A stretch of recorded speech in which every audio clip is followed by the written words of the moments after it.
let's finish looking at the syllabus. So what else do you need to know? All assignments are due at the beginning of class. We'll see in the little block in the bottom, it'll go through the dates and whatnot, and so you'll see when everything's due. And so for every day that it is late, you'll receive a 20% point deduction. Now, the assignment's due at 7, so let's say that you had some problems and you get in at 10:30 that night after class. I'll only take off 10% for that, but everything after that is going to be a 20% penalty. You may have to submit it via email if it's going to be late, but that's fine. We can take care of that. If you're going to miss class, just let me know. I know the MBA has a policy that if you miss more than 2 classes, I have to fail you, but we'll deal with that as it comes. If you're going to miss class, just let me know. I want to make sure that you get the material that you're going to miss. Okay, here are the grading cutoffs. All your grades are going to be in Sakai, and I'll show you where that is in a next video. Just point of order, point to make sure that you know. You can see I do not round grades. To get a in the class, you need to get a 93. You get a 92.7, it's still an A-. So just keep that in mind as you're working on things. So you're expected to do your own work. Providence College does take academic integrity very seriously, and I trust that you are going to follow the highest standards of ethics as you are with the class. Now, if you don't follow the highest standard of ethics in the class, I will have to refer you to the academic integrity process. You will, at a minimum, fail the assignment, and depending on the severity of whatnot, it could be the entire course, and you will be referred to Father Knoll, and depending on all those other things that takes care of that, it's not, just don't make it happen. Let's make sure that we just do our own work, and we're all fine. I don't like having to do it, but I will do it. Especially when it comes to writing, if you are unsure about plagiarism, I have a link here to the Amsterdam Writer's Guide.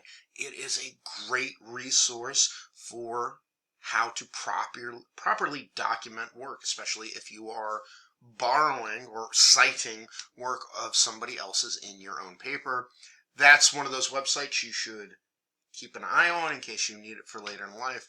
Purdue OWL, AWL, it's the Online Writing Laboratory, is another great site for things like that. Chegg and other quote-unquote homework help websites, i.e. cheating websites, I wouldn't use those. Problem with Chegg, too, and I've seen this in a lot of classes, is sometimes they don't know what they're doing. I've seen them give weird, wrong answers. So if you're having problems, I prefer you come to me and ask for help. If you're doing anything in this class, especially on an assignment, and you spend more than an hour on one part and you're stuck, that means you're stuck. You need to let me know, because I don't want you to spend 4 or 5 hours on something that I can probably fix in about 5 minutes. So if you are having some issues, please let me know. Don't try to go to Chegg or whatnot to find out what's going on, because they don't know what's going on in this crazy head of mine. If you need any of the disability accommodations, academic assistance, talk to OAS. I have all of the web links here for whatever you need. Get in contact with them. Technology, we're going to be in a computer lab. Just try to stay up to cell phones and stuff. I mean, it's kind of distracting. This is an important one. I do retain the right to change the syllabus because sometimes things get changed up. And since I do try to keep this digitally, so we're not printing up a bunch of paper with it, it'll always be on Sakai, and if I ever update it, I will let you know. So this, once you get here, Providence College syllabus requirements, this is all the stuff for the AASCB accreditation, or whatever the name of the accrediting board for the business school is. This is what is required. That's not already covered in my syllabus required by them. So I'm just going to skip it because I really don't care about any of that. So let's get down here to the important stuff. This is the course schedule. This is going to show you what topics we're going to be covering over the course, what days they are, and what assignments are due. So like this week is our introduction syllabus review and also describing the distribution of the variable. This hopefully is mostly review, but if it's not, there's some good stuff in it for you this week. We'll be going over that.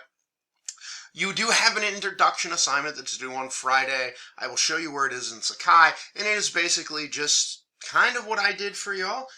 I'm this person, this is what I do, this is how comfortable I am with Excel, this is what I'm hoping to learn to see if we can, work in some of your questions and whatnot.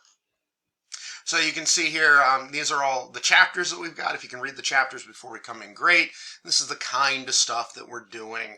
So, next week we'll be doing finding the relationships among variables and start data cleaning, and then data cleaning probability and probability distributions, going through all of that.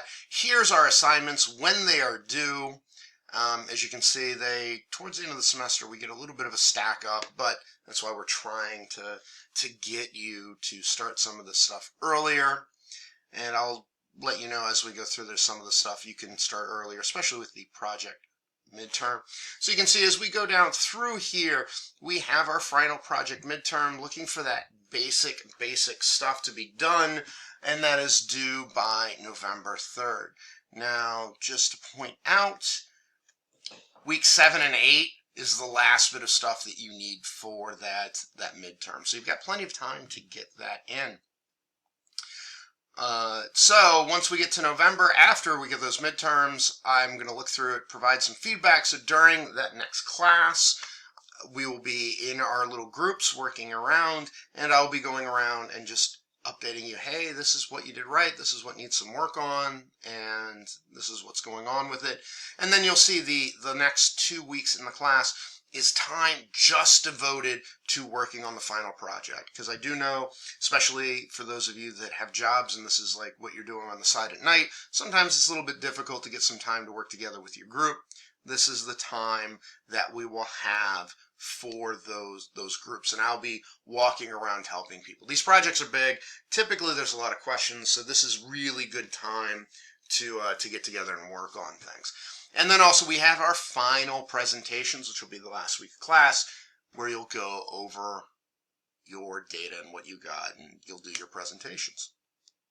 So now when it comes to groups, we will probably next in the second week. I keep saying next week because the intention is you're watching this on, sometime around the 1st. Obviously, I'm recording this a couple weeks before that, but so in week 2, we'll probably talk about it. The way that groups will be put together is if you have somebody that you really want to work with, you'll let me know, and I'll kind of create the groups around that. If you don't care, I will put you into groups, and typically what I'll try to do is I'll try to filter out the Excel levels, the self-proclaimed Excel levels, to get everybody to where we've got people in the group, so that way we don't have a bunch of neophytes together. We have some mix of skills. And also, if you're a working professional, I do try to group you together with other working professionals, because it sometimes makes things a little bit easier in that way. But if you have somebody that you want to work with, great, we'll put you in that group. If you don't worry, I will take care of your groups. Okay, so that is the review of the syllabus. That's everything that's going on. And so the next thing that we're going to do is I want to walk you through Sakai and show you where everything is. And then we're going to start talking about describing the distribution of a variable. If you have any questions, please let me know. Otherwise, I'll see you in the next video.